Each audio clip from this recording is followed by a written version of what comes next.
Welcome back to the Maths online class. In the today's volume or lesson, we are going to start our new chapter, which is the definite integral. Before it, we have completed our ninth chapter, which was based on the indefinite integrals. And in the previous one chapter, we have discussed a lot of the types of the functions, rational, trigonometric, some by the parts method, by the partially fractional method. Now we are going to start our new chapter, definite integration. So first of all, what is the meaning of the definite integral? देखो indefinite integrals में क्या था कि कोई भी function था ये F x, अपन इसको इंटीग्रेट कर रहे थे तो रिजल्ट हमें मान लो एफ एक्स मिला आर प्लस सी। अब सी की कोई भी वैल्यू हो सकती है, C2 भी हो सकता है, C5 भी हो सकता है। तो इसकी कितने एक ही क्वेश्चन के बेसिकली आंसर तो ये रहा सी के फॉर्मेट में, लेकिन सी एक कांस्टेंट है and it can contains many types of the values. अब सी की जगह 2 होगा तो भी इसका रिजल्ट यही आएगा, इसको डिफरेंशिएट करेंगे तो 3 लेंगे तो भी इसका डिफरेंशिएशन यही आएगा, पाई ले लिया तो भी इसका डिफरेंशिएशन यही आएगा। लेकिन फाइनाइट इंटीग्रल या फिर डेफिनेट इंटीग्रल में आपके पास यदि ये लिमिट a टू b में वर्क कर रहा है तो आपका जो भी रिजल्ट आएगा एफ एक्स, इसमें प्लस सी अप्लाई नहीं होगा, इसमें लिमिट अप्लाई हो जाएंगी a टू b, मीन्स आपका रिजल्ट आएगा f b minus f a. ये छोटी छोटी बेसिक बातें वैसे आपको पता है, तो इसका रिजल्ट आएगा f b minus f a, जो कि फाइनाइट है, यूनिक है। बात समझ में आई यहां तक? मीन्स आपका इंडेफिनेट इंटीग्रेशन जो है वो यूनिक, इसका आंसर यूनिक नहीं होता है और इसका आंसर क्या होगा, यूनिक होगा। तो अपन वेरी फर्स्ट एक्सरसाइज जो भी है इसके इंट्रोडक्शन के बारे में डिस्कस करते हैं, जो अपने पास है integration, definite integration by first principle.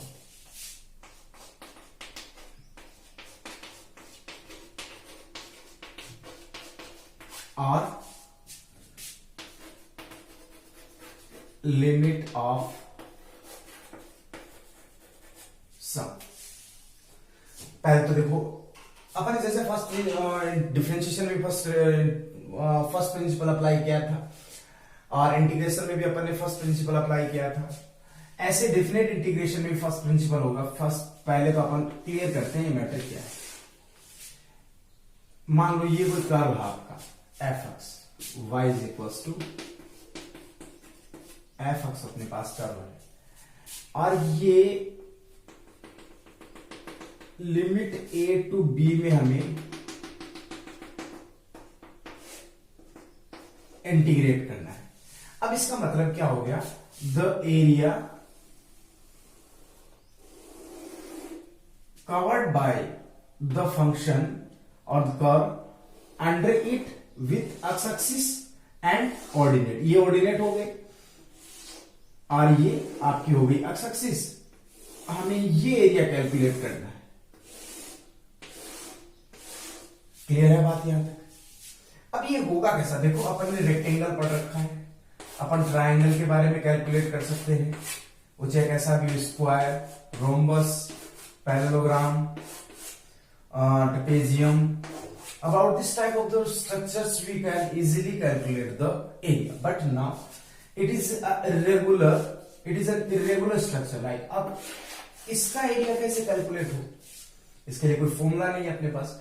तो अपन इसके लिए फर्स्ट प्रिंसिपल या फिर लिमिट ऑफ द सम या फिर डेफिनेट इंटीग्रल इसके लिए अप्लाई करते हैं और वो कैसे वर्क करेगा, लेट्स स्टडी अबाउट इट।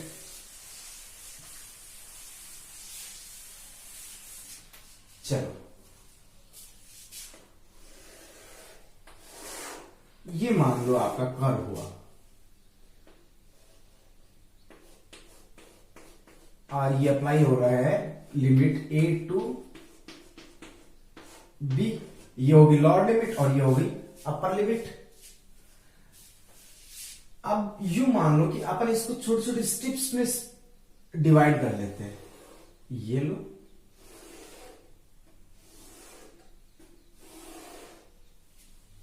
बात समझ में आई यहां तक? थोड़ा ध्यान से समझना। वैसे तो इसकी थिकनेस काफी दिखाई दे रही है, लेकिन यूं मान लो कि ये थिकनेस यहां से लेके यहां तक ये एक रेक्टेंगुलर शेप बन रही है। कुछ ऐसे मान लो, इसमें ऐसे कंसीडर कर सकते हैं अपन, और इसमें ये कंसीडर की जा सकती है, इसमें ये कंसीडर हो सकती है, इस टाइप से। तो पहला कि अपन इसको मान लो कि अभी इसकी थिकनेस काफी है और इसको अपन बहुत पतली सी स्ट्रिप ले ले, बहुत पतली सी, तो कहीं ना कहीं जाके अपने को ये जो ऊपर ये जो कर्व बन रहा है, ये जो स्लेंट हाइट है, वो एक स्ट्रेट हाइट में मिल जाएगी। मीन्स अपन को ये फाइनली इसको यदि अपन इसकी थिकनेस कम करते जाएं तो अपन को जो एक ये जो स्ट्रक्चर बनेगी यहां से लेके यहां तक, ये एक स्ट्रक्चर बन जाएगी। ठीक है यार, मीन्स ये अब ये स्लोप ना रहे कि एक स्ट्रेट लाइन हो जाएगी यहां पर भी, और स्ट्रेट लाइन हो जाएगी तो ये लेंथ, ये इसकी ब्रीथ हो जाएगी और ये लेंथ हो जाएगी, both are equal, then we can say that it is a rectangle.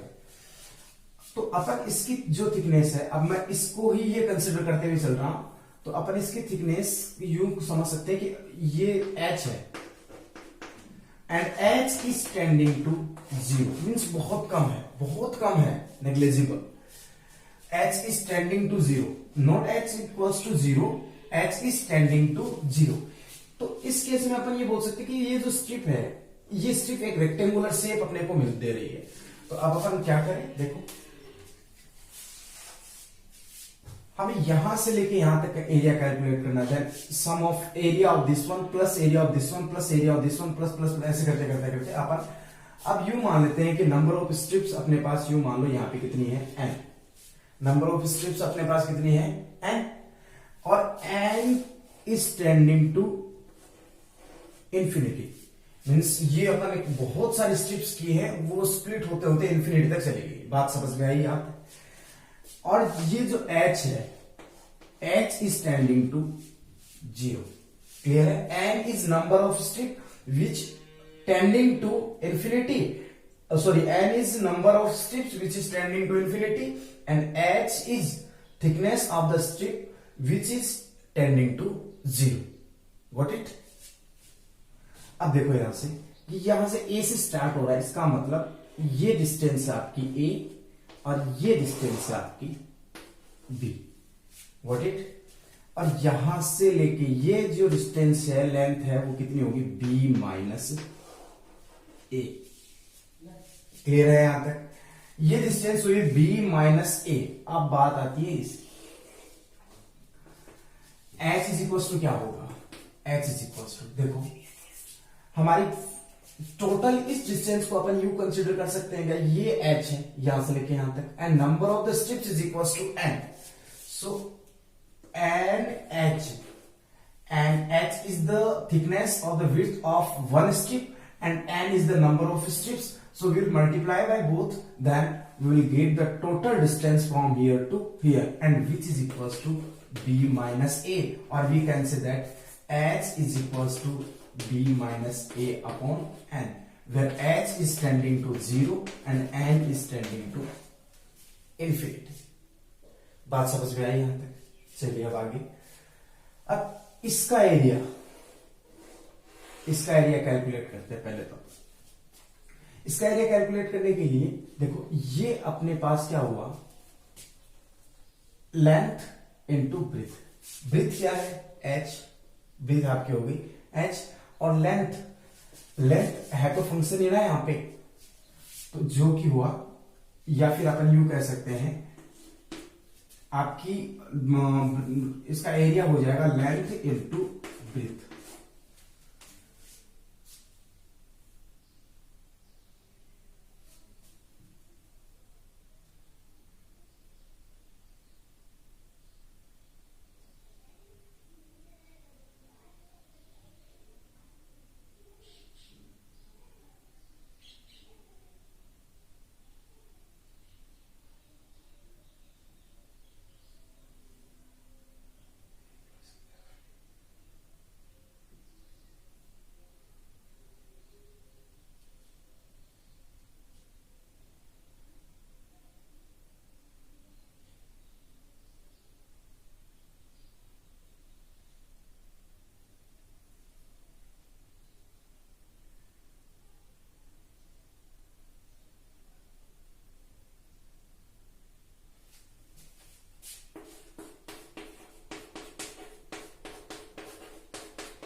अब देखो, अब हमें कैलकुलेट करना है area of this one plus area of this one plus area of this one, ऐसे। तो पहले अपन इसके एरिया की बात करते हैं।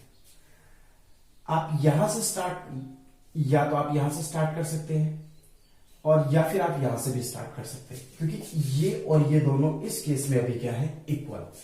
तो पहले इसकी बात करते हैं। देखो, ये यहां से लेके ये अपने पास है y is equal to f x, y is equal to f x. तो हम इस फंक्शन को यूं, ये लेंथ होगी आपकी y की और ये लेंथ होगी आपकी अक्स की। तो अक्स इज इक्वल टू आपके पास क्या है, x is equal to a plus h. Clear? देखो, a यहां से, h यहां से, a plus h is this one. और ये वैल्यू आप यहां फंक्शन में अप्लाई कर देंगे तो ये इसकी लेंथ आएगी, जो कि क्या होगी, then y is equal to अपना क्या था, एफ एक्स। एक्स की जगह पे क्या आ जाएगा, a plus h, a plus h. ये हो गया y is equal to f a plus h which is the length of this one. तो फर्स्ट स्ट्रिप का एरिया क्या है आपके पास, इसका एरिया आपके पास आ जाएगा लेंथ इनटू ब्रीथ। बात समझ में आई? सिमिलरली ये फर्स्ट स्ट्रिप एरिया ऑफ, या ए कैपिटल ए से डिनोट कर लेता हूं, एरिया ऑफ सेकंड स्ट्रिप। तो इसके लिए ये कंसिडर कर सकते हैं, a plus h, a plus 2h। तो f a plus 2h into length is a plus 2h and breadth is h। Area of third strip is equal to f a plus 3h, this is the length into breadth is again h। and similarly area of nth strip first, second, third, fourth, fifth ऐसे करते जाएंगे तो last की हो जाएगी अपने पास n is equals to f a plus n h into h. Clear है बात यहां तक? तो अपने पास जो टोटल एरिया आएगा, अभी देखो मैं इसको इरेज कर रहा हूं, ये लिखना कंपलसरी नहीं है। तो आपके पास जो भी आपका function a to b f x d x है, अपन इसको क्या लिख सकते हैं, area of first one which is f a plus h into h. बात समझ में आई? Plus f a plus 2h into h plus f a plus 3h into h, ऐसे चलते चलो, और लास्ट में क्या आएगा, f a plus n h into h. और यहां पे लिमिटिंग वैल्यू रहेगी, limit h is tending to 0। बात समझ में आई यहां तक? n कहीं पर अप्लाई हो नहीं रहा कि n के लिए अपन इंफिनिटी लिखे, तो h या पूरे फंक्शन में a आपका कांस्टेंट टर्म है, लोअर लिमिट है, जिसकी कोई ना कोई फिक्स वैल्यू होगी। h की जो वैल्यू है, h इज टेंडिंग टू 0। और फर्स्ट स्ट्रिप के लिए ये इसकी लेंथ हो गई, ये ब्रीथ। सेकंड स्ट्रिप के लिए length breadth and similarly this is the length of nth strip and breadth is remain constant for each and every strip. तो अब ये आपका हो गया इसका फॉर्मूला। तो please student pause the video and note it down. अब ये वर्क कैसे करता है अब अपन इस पे डिस्कस करते हैं। चलिए, एक तो ये लिख लेगा, यहां से लेके यहां तक complete.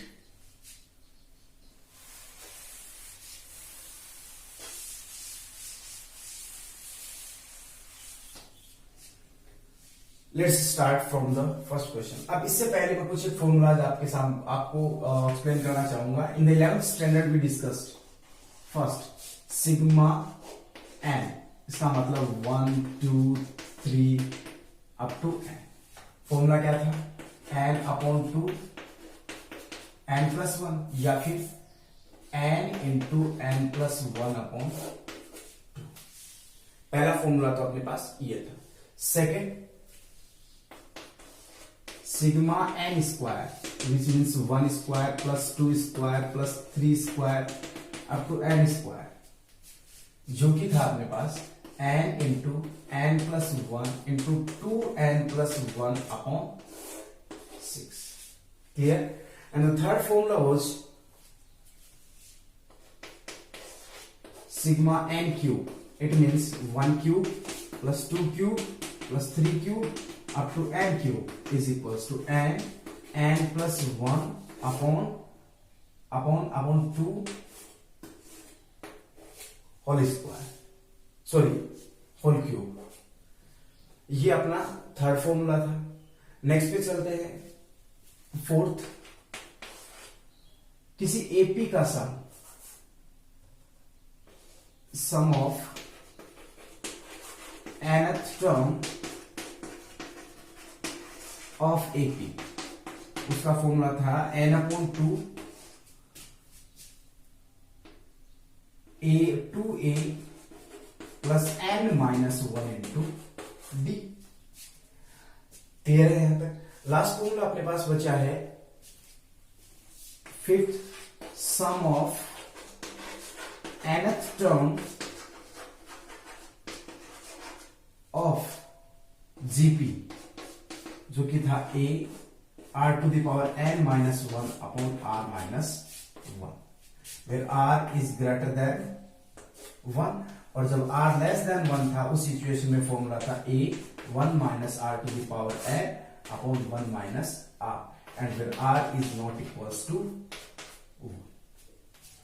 So please pause this and note it down. अब अपन स्टार्ट करते हैं अपने फर्स्ट क्वेश्चन से.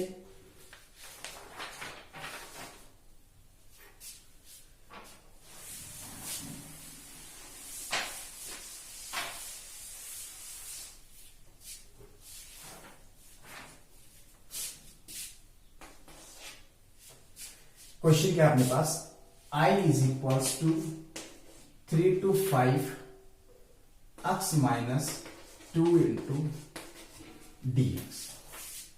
चलो पहले इसमें जो जो अवेलेबिलिटी है वो अपन चेक करते हैं. फंक्शन आपका है f x is equals to x minus, बात समझ में आई यहां तक. a is equals to 3 and b is equals to 5. a is lower limit and b is upper limit. ठीक है, यहां तक हमने ये डिस्कस किया था. h इज इक्वल्स टू होगा b minus a upon n. यहां से अपन ये बोल सकते हैं nh is equals to 5 minus 3 और nh इज इक्वल्स टू 2. ये चीजें आप बेसिक में ही कैलकुलेट कर लें. अब देखो फॉर्मूला अपने पास था a टू b. देखो मैंने लिखवाया था आपको f a to b f x dx is equals to f a plus h into h plus f a plus 2h into h plus f a plus 3h into h plus f a plus n h into h. ठीक है, यहां और साथ में limit भी थी. Limit h is tending to 0. h common ले लो यहां से, तो फॉर्मूला अपने पास ये बन जाएगा. आप ये कॉपी कर लेना वापस उसी के सामने. f a plus h common हो चुका. f a plus 2h, f a plus 3h, f a plus nh. Means अब हमें फंक्शन की वैल्यू में ये अप्लाई करना है. कैसे होगा, आप ये कॉपी करें.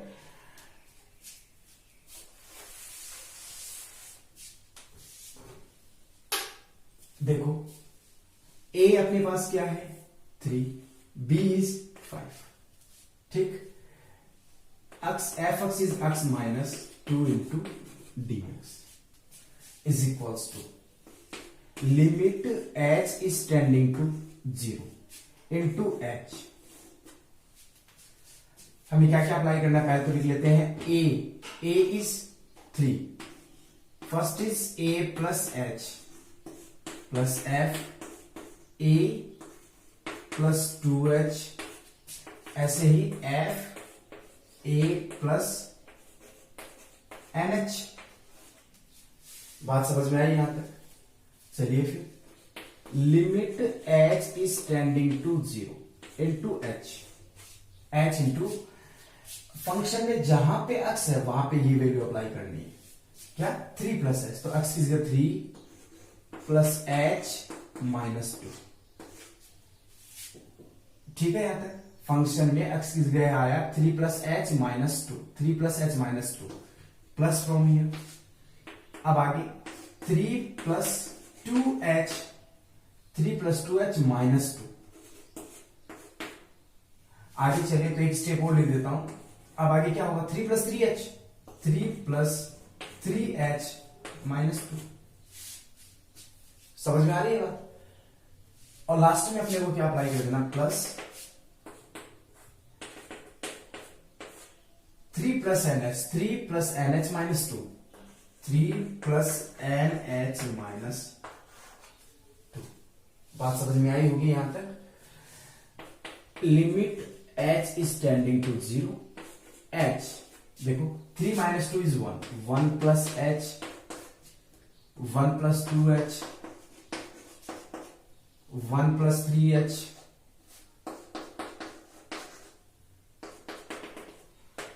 1 प्लस NH। थोड़ा रीअरेंज करते हैं। Limit h is tending to 0, h 1 plus 1 plus 1, 1 plus 1 plus 1, और कितने टाइम्स है n टाइम्स। भैया n टाइम्स ही तो है ना, ये nth टर्म के लिए 1 है। Clear? Plus h plus 2h plus 3h, h plus 2h plus 3h NH। बात समझ में आई यहां तक? इसको अपन लिख सकते हैं 1 1 1 1 n टाइम्स, मीन्स इसका सम भी क्या हो जाएगा n। Limit h is tending to 0, h ये तो बन गया आपके पास n। कहां से लेके कहां तक? यहां से लेके यहां तक। यहां से h कॉमन, क्या बचा 1 प्लस 2 प्लस 3 प्लस n।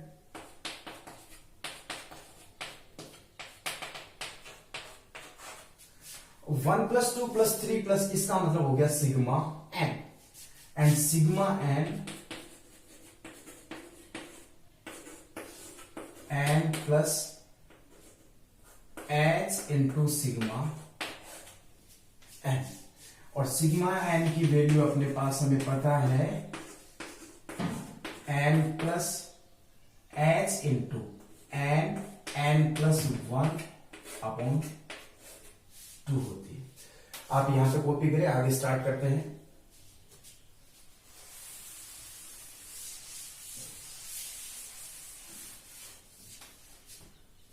अब हमारे पास क्या मिला, ये वाली value. Limit h is tending to 0, h as it is, 2 common लिया तो 2n plus h n into n plus 1 upon. Clear है बात यहां तक?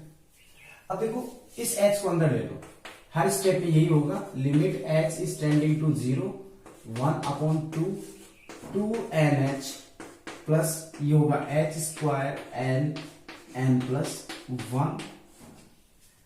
अब देखो हमारे पास फाइनली एक वैल्यू है NH की, तो NH की वैल्यू अप्लाई हो जाएगी। ये h स्क्वायर, एक h अंदर ले लो, ये हुआ limit h is tending to 0, 1 upon 2, 2nh plus NH यहां से एक h अंदर आया तो NH प्लस h।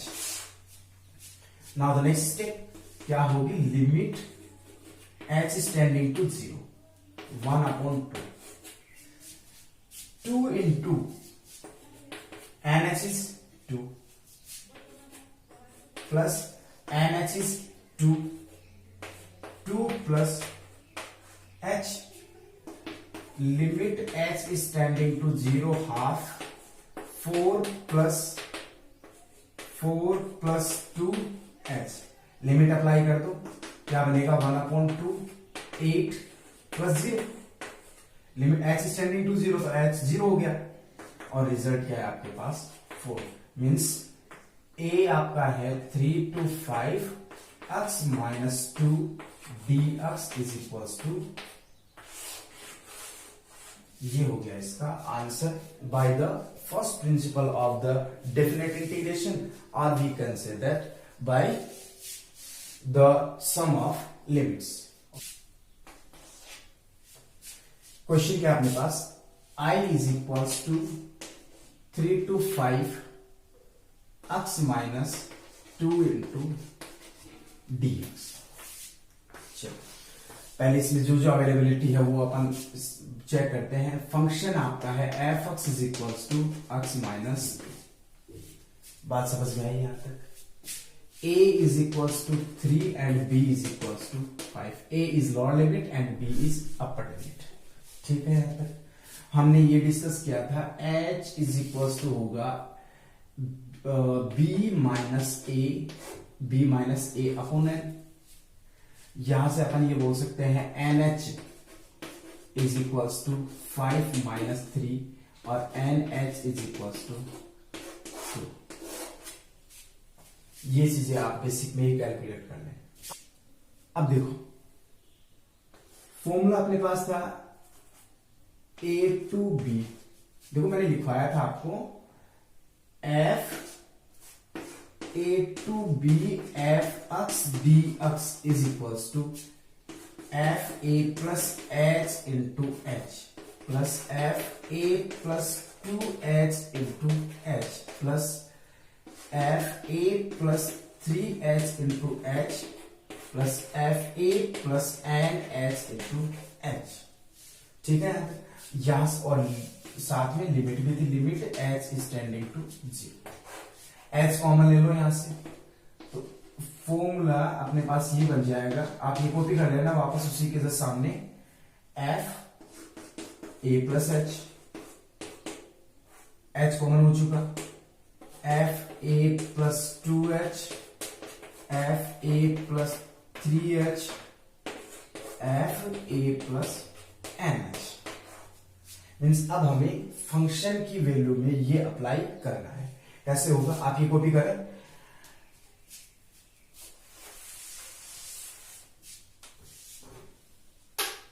देखो A अपने पास क्या है 3, B इज 5. ठीक, f x is x minus 2 into dx is equals to limit h is tending to 0 into h. हमें क्या क्या अप्लाई करना है, पहले तो लिख लेते हैं. a is 3, first is a plus h plus f a plus 2h, ऐसे ही f a प्लस nh. बात समझ में आई यहां तक.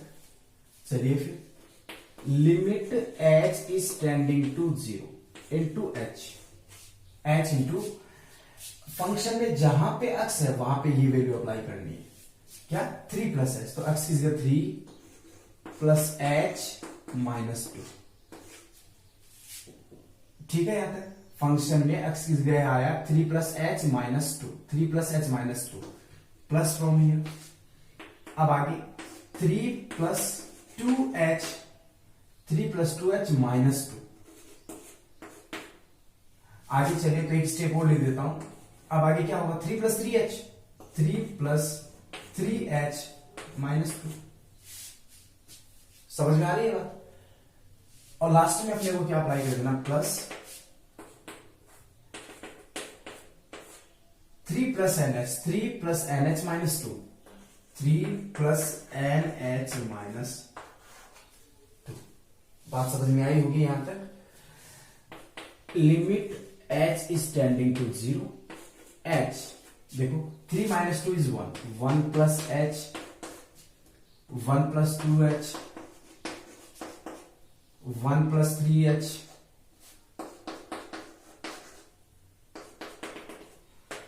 1 प्लस NH. थोड़ा रीअरेंज करते हैं. Limit h is tending to 0, h 1 plus 1 plus 1, 1 plus 1 plus 1, और कितने टाइम्स है n टाइम्स. ये n टाइम्स ही तो है ना, ये nth टर्म के लिए 1 है. Clear. Plus h plus 2h plus 3h, h plus 2h plus 3h LH। बात समझ में आई यहां तक? इसको अपन लिख सकते हैं 1 1 1 1 n टाइम्स, मीन्स इसका सम भी क्या हो जाएगा n, limit h is tending to 0 n। ये तो बन गया आपके पास n, कहां से लेके कहां तक, यहां से लेके यहां तक, यहां से h कॉमन, क्या बचा 1 plus 2 plus 3 plus n।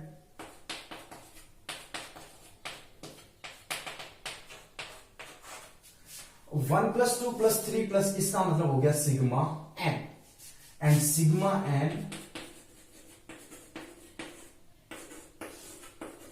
Plus h into sigma n, और सिग्मा n की वैल्यू अपने पास हमें पता है n plus h into n plus 1 upon 2 होती है। आप यहां पे कॉपी करें, आगे स्टार्ट करते हैं।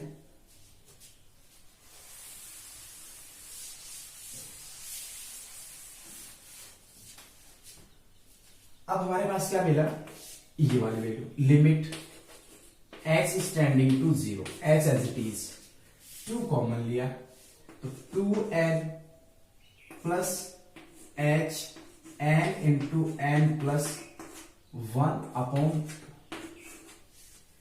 क्लियर है बात यहां पे? अब देखो इस h को अंदर ले लो, हर स्टेप में यही होगा, limit h is tending to 0, 1 upon 2 2nh plus ये होगा h स्क्वायर n प्लस 1। अब देखो हमारे पास फाइनली एक वैल्यू है nh की, तो nh की वैल्यू अप्लाई हो जाएगी, ये h स्क्वायर, एक h अंदर ले लो, ये हुआ limit h is tending to 0, 1 upon 2nh plus nh यहां से एक h अंदर आया तो nh plus h। Now the next step क्या होगी, limit h is tending to 0, 1 upon 2 into nh is 2 plus nh is 2 plus h, limit h is tending to 0 half, 4 plus 2h, limit apply कर दो, क्या बनेगा 1 upon 2, 8 plus 0, limit h is tending to 0 तो h 0 हो गया, और result क्या है आपके पास 4, मीन्स a आपका है 3 to 5 x minus 2 dx is equals to, ये हो गया इसका answer by the first principle of the definite integration, और we can say that by the sum of limits. Okay students, so please now the remaining part of the exercise we will discuss in the next video, and I hope you understood the process, and if you did not understand then please rewind the video and check it again.